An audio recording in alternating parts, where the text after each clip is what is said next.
Bangkok.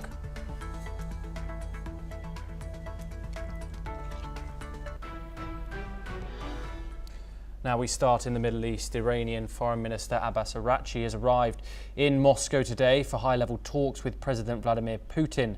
The discussions come just days after major airstrikes targeted Iran's nuclear and military sites. Araghchi emphasised that Iran and Russia are closely coordinating their positions amid the ongoing regional escalation. Russian officials condemned the US strikes as irresponsible and warned against further military intervention. Despite condemning the attacks, Russia has not committed to providing military aid to Iran. Earlier, President Putin suggested possible mediation between Iran and Israel, but later clarified he is only suggesting ideas, not acting as a mediator. Iran's foreign ministry highlighted the importance of its strategic partnership with Russia during this crisis. Araghchi's meeting with Putin aims to strengthen diplomatic ties and discuss regional stability. Both sides stressed the significance of consultations amid rising tensions following the US and Israeli attacks on Iranian targets. This comes as Iran fired 8 missiles in 4 volleys in the first round of attacks, says the Israeli military, most of which were intercepted, but one hit near Israel Electric Company, causing power disruption. Sirens sounded across Israel as missile barrages continued, while Iran calls attacks a betrayal of diplomacy. The situation remains highly volatile as diplomatic efforts continue alongside ongoing military exchanges. We're now joined by Peter Baum, who's the foreign editor of the Weekly Blitz, joining us live from London to discuss this further. Peter, thank you very much for joining us. I wanted to start with the Iranian Foreign Minister Abbas Araghchi's trip to Moscow. What are your thoughts on this, and what exactly do you think Iran is seeking from the Kremlin? Good afternoon, Thomas. I think this is a sign of Iranian desperation. In your analysis, in your introduction, you stated quite rightly that the one of the reasons for the trip of Araghchi, the foreign minister, to Moscow was to strengthen diplomatic ties. Now, let's be honest, the ties between Iran and Russia could not be stronger excuse me, than they are currently and have been over the last decade. So the idea that ties are going to be further strengthened by this trip is an absurdity.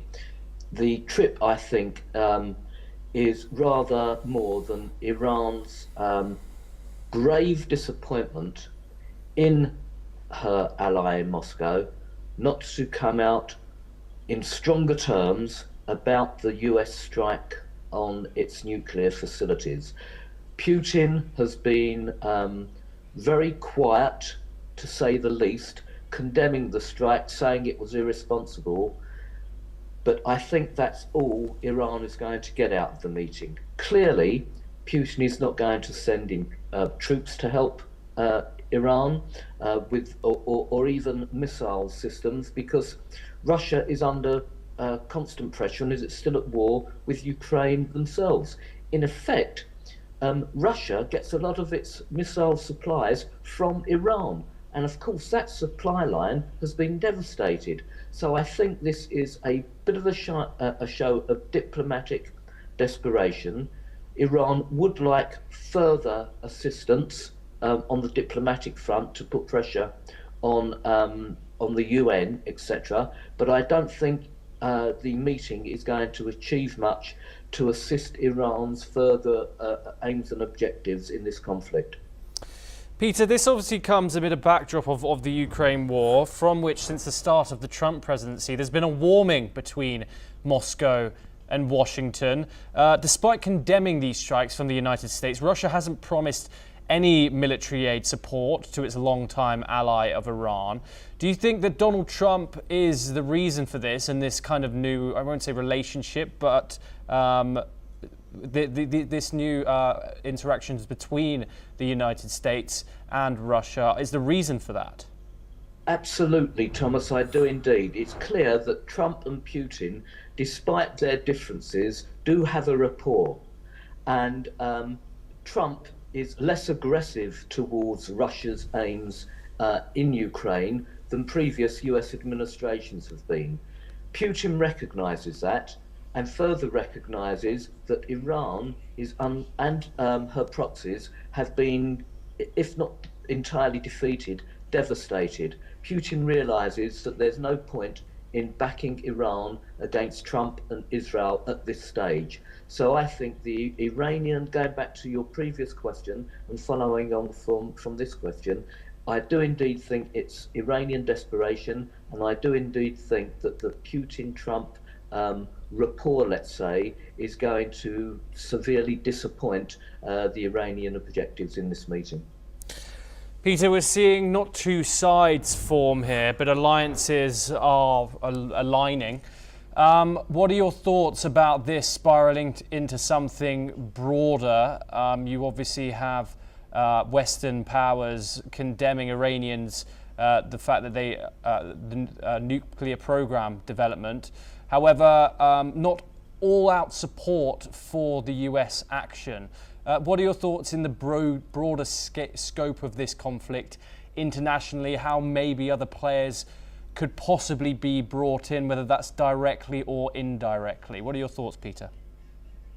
Things there, Thomas. Firstly, I think although the statements emanating from, let's say, the EU and the United Kingdom have been mildly supportive of Trump, they have certainly not condemned the US for this action, but I truly believe that behind the scenes they are secretly very pleased with what Donald Trump has done. Now, in terms of whether this is going to widen into a more regional conflict, that is really how far Iran is prepared to go. I don't think she can defeat Israel militarily. She can still cause damage, but I think as each day goes by, Iran's position is weakening. So what is left for her to do? Well, we have heard that there are Iranian terrorist cells within various countries in Europe, and if Iran were to activate those cells, that's the only way I think the conflict can be broadened. But as far as the Israel-Iran conflict is concerned, I think that is going to be between those two parties and only those two parties. I don't see any other regional powers getting involved, certainly not on the side of Iran, and only the US will support Israel in this conflict.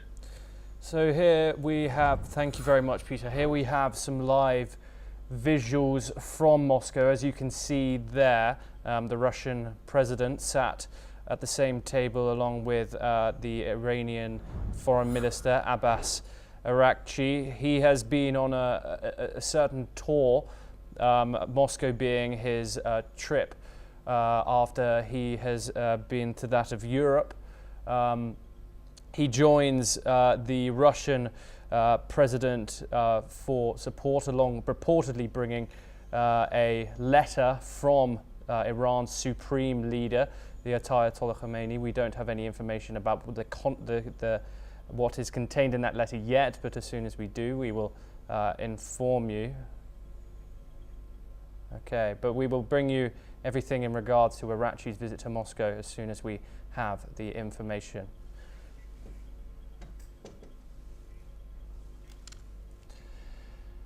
We move on once again.